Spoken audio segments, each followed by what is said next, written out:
Badass Biz. Do you want idle yakking about how to grow your business, or do you want to really kick it out and make things happen? Welcome to the Roncast, where you'll find bite-sized, killer tips, techniques, tools, and technologies to explode your small to medium-sized business. Brought to you by Canada's favorite rogue entrepreneur, speaker, and coach, Ron Davies. Hope you enjoy the podcast. Hey guys, Ron here. I really appreciate you showing up. I've got some great stuff for you today. Boy, in the one yesterday, we were asked, because I get asked all the time, what's the first thing people need to do when they start a business? And we answered that by saying that the first thing you have to do is prove it's viable by actually selling the product or the service, whether it's a chocolate chip cookie or whatever it is. I just happen to like chocolate chip cookies. So you've proven that you can sell the thing, and you've proven it by not selling it to family or friends or sympathizers. You've just sold it to strangers, or you've had someone else sell it to strangers, which, by the way, is going to be in a later episode, how to get people to do your selling for you very easily. Today, since you've proven you can sell it, the next step is starting to talk about the brand. What does the brand look like? What does a brand even mean? Well, you're going to find all kinds of things on this. If you Google what is a brand, you'll hear people say things that, oh, it's the logo. Think about McDonald's, the big golden arches. No, that isn't a brand. That's why it's called a logo. What a brand is what people will get from you in the global sense. What will their experience be with you? What should they have in terms of expectations in dealing with you? Let's just kind of go through a few pieces. So part of your brand is, of course, what do you look like? So that's the logo part. So a brand contains a logo, but a logo is not a brand, all right? So you need to get a logo created. Either you can have somebody do it locally. If you get it done in town, you're going to spend probably a couple of $100. It's a ripoff. What you want to do is go to Fiverr.com. That's Fiverr.com. That's an online gig marketplace where people do everything from logos to spreadsheets to whatever. It's very easy to use. It's actually kind of fun. I get a lot of things done there. People will design a logo or several logos for you for about 10 or 20 bucks at the most. So a logo should be simple. It should be no more than 3 colors. And this thing is going to be everywhere. It's going to be on your business cards, on your building, on your documentation. This is going to be everywhere. But that's just the look. Think about the McDonald's arches. That's just the logo. That isn't the brand. We have to go beyond that. So what is the message? What are you about as the person that's starting this business? What messages do you want to send to other people to communicate your brand? And not just you, but anybody that works for you should be very aware of your brand attributes or your brand culture within your company, whether it's one employee in a French fry truck or a car manufacturer. Everybody should know what that brand means. Think about things you've seen in the past. You've heard Ford, it's job one and things like this. These things are about their brand. So what is your message? When you determine what that message is, for example, if you're a construction company, you might say, well, it's going above and beyond. We go above and beyond. No job too big, no job too small. Things like that are brand messages, and they tell people a little bit about you and how you run this new business that, in our case, sells chocolate chip cookies. And then you're going to integrate that. This integration extends to everything. It includes how people experience you when they enter your shop. What does your shop smell like? What are the colors like? What are the sounds? What are the people like there? How are they dressed? How do they dress, especially on sales calls or customer facing? What is in your email signature? How do you answer your phones? How do you greet people when they come to your French fry truck?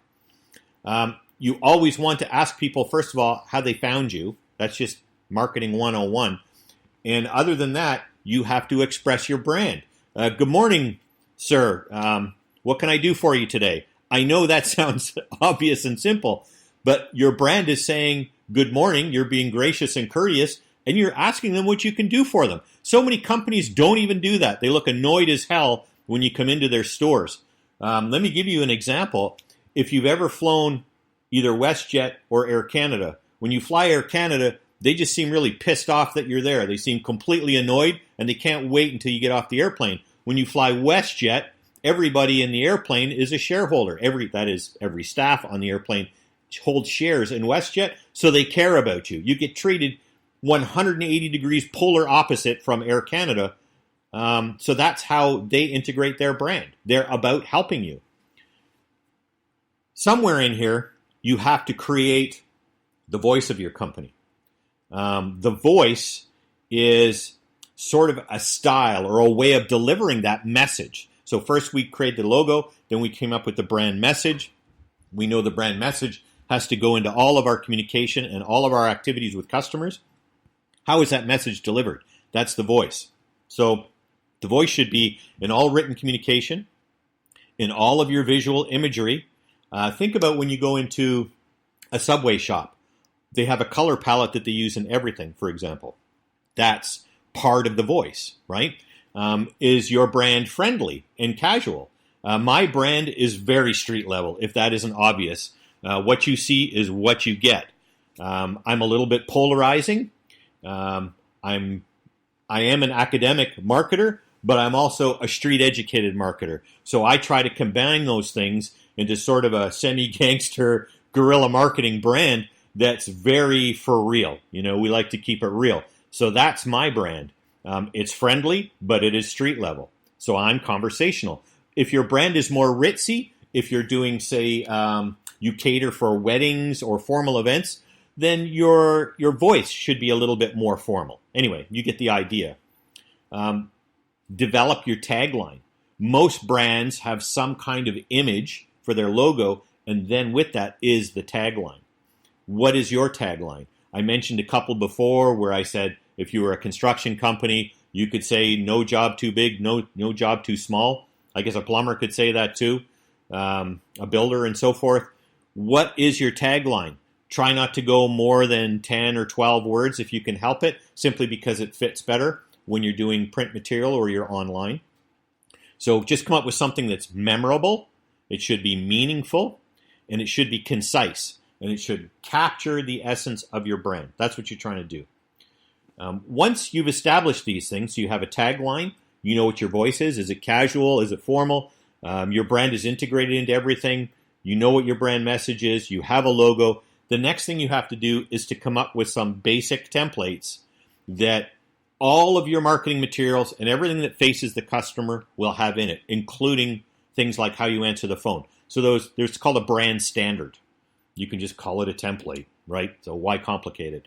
It's basically a standard, and it means you always use the same color scheme. Just for instance, when I go and speak at an event, the template in my slides, and I use very few slides, usually I kind of Steve Jobs the thing, and I just use one word or maybe 3 words at the most on a slide. But the color templates of the slide are the same as the suit and the shirt and the tie that I wear. So that's part of my brand. In this case, it's usually a navy blue and a burgundy. That's what I use. So that should be the same in your business. You need to have a standard set of colors, your color scheme. There's a standard place that your logo goes on your material. And there's sort of a look and feel. And I would go beyond look and feel. I would also include things like, what does it sound like when people are there? Do you have kind of a chill spa feel where you are? Or is it more involved like a tattoo place with rock music playing? What is the brand standard for you?